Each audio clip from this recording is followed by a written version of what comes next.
আজ আপনাদের আমার বোন পনির ভাপা করে দেখাবে।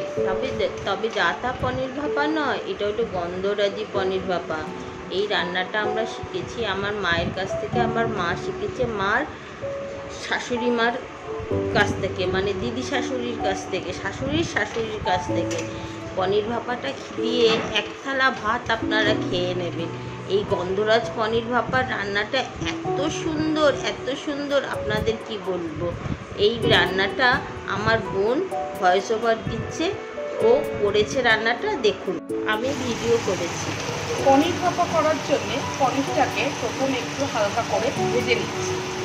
আপনারা চাইলে এটা কাঁচা পনির দিয়েও করতে পারেন, কিন্তু অনেক সময় কি হয়, কাঁচা পনিরের থেকে একটু পনিরটা হালকা করে ভেজে নিলে জিনিসটা আরও খেতে সুস্বাদু হয়।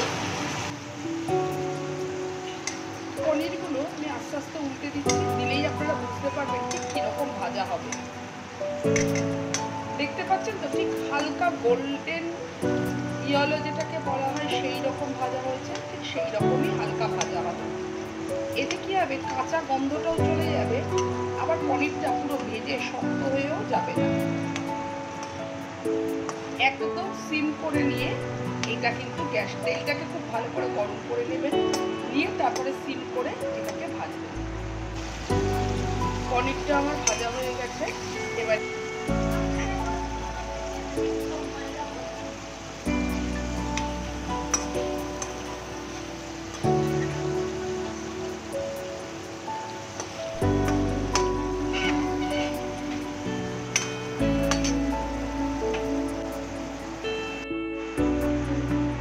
আমি ভাপাটা করার জন্যে কড়াতে জল গরম হতে দিয়েছি।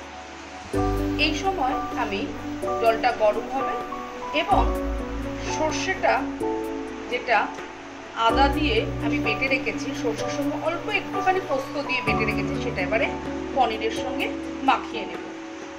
ভেজে রাখা পনিরগুলো আছে, এর উপরে আমি মিক্সিতে, যেটা আপনাদের এক্ষুনি বললাম, বেটে রাখা সর্ষে, খুব সামান্য একটু পোস্ত, অর্থাৎ যতটা সর্ষে তার 4 ভাগের 1 ভাগ একটু পোস্ত আমি কি করছি, এই পনিরের সাথে দিয়ে দিচ্ছি।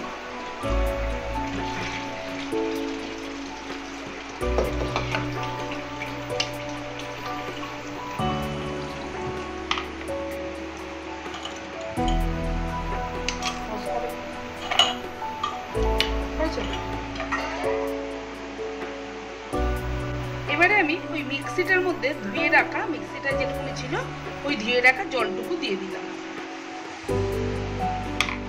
এবারে এর সঙ্গে আমি দেব কাঁচা লঙ্কা, ঝালটা আপনাদের আপনার মতন, আমি ছিঁড়ে দিলাম না। আর একটা জিনিস মাথায় রাখবেন, এটার মধ্যে কিন্তু আমি নুন দিয়ে বেটেছি, তাই নুন আর দেব না। দিয়ে দেব সামান্য চিনি, এতে সর্ষে বাটার টেস্টটা ভালো হয়। দেব খুব সামান্য একটুখানি হলুদ।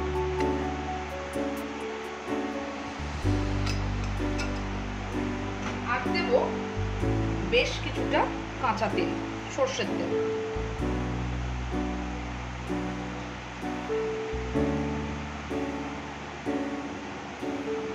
দিয়ে এবার জিনিসটা বেশ ভালো করে মেখে নেব।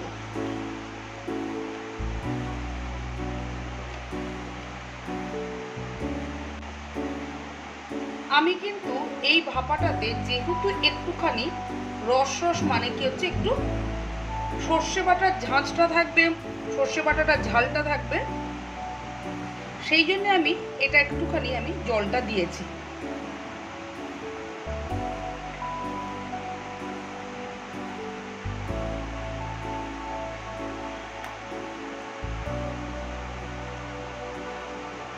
এইবারে এর মধ্যে আমি দেব একটা গন্ধরাজ লেবুর পাতা।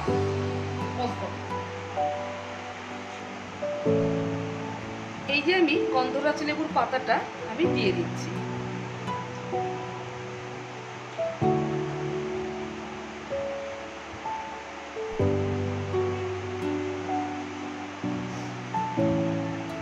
দিয়ে এটা এবার আমি কি করব, চাপা দিয়ে দেব।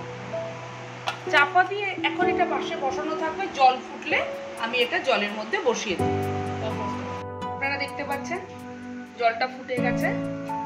এইবারে আমি যে পনিরটা করেছিলাম, মেখে রেখেছিলাম সর্ষে বাটা একটু পোস্ত দিয়ে, সেটাকে এবার কি করব, আমি জলের মধ্যে বসিয়ে দিয়ে এবারে এটাকে কি করব, আস্তে করে এর উপরে একটা আমি ভারী জিনিস চাপা দিয়ে দেবো। ঠিক আছে, দিয়ে আমি গ্যাসটাকে কি করব, আস্তে করে, ঠিক আছে, আস্তে করে দেবো। দিলে কি হবে, এবারে এটা আস্তে আস্তে এটা ফুটতে থাকবে, আমি কোনো চাপা দেব না। এইভাবে মিনিট 20-25 ফুটবে, তারপরে আমি এটাকে নামিয়ে নেব। আধ ঘন্টা মতন হয়েছে, আমি বলেছিলাম মিনিট 20-25, ঠিক আছে, আধ ঘন্টার মতন হয়ে গেছে। এবারে আমি গ্যাসটাকে বন্ধ করে দেবো।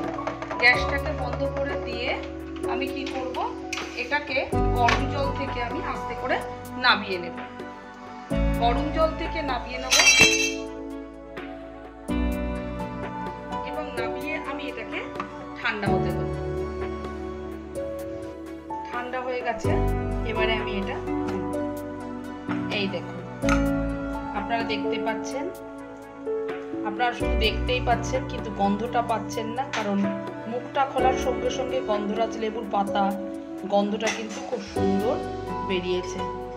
এই হয়ে গেছে আজকের আমাদের পনির ভাপা। আপনারা এরকম ভাবে করতে পারেন, নিরামিষের দিনে খুব ভালো লাগবে। এই তরকারিটা আপনারা পরোটা বা পোলাও বা ফ্রাইড রাইস দিয়েও খেতে পারেন, আর ভাতের সঙ্গে তো ভালো লাগবেই। গন্ধরাজি পনির ভাপা রান্নাটা যদি আপনাদের ভালো লেগে থাকে তাহলে আপনারা আমার এই চ্যানেলটিকে সাবস্ক্রাইব করবেন আর পাশে থাকা বেল আইকনটিকে প্রেস করে দেবেন, যাতে যখনই নতুন কোনো রান্নার ভিডিও আপলোড করব আপনাদের কাছে নোটিফিকেশান পৌঁছে যাবে। আর লাইক করতে ভুলবেন না। আজ আসি কেমন বন্ধুরা, টাটা।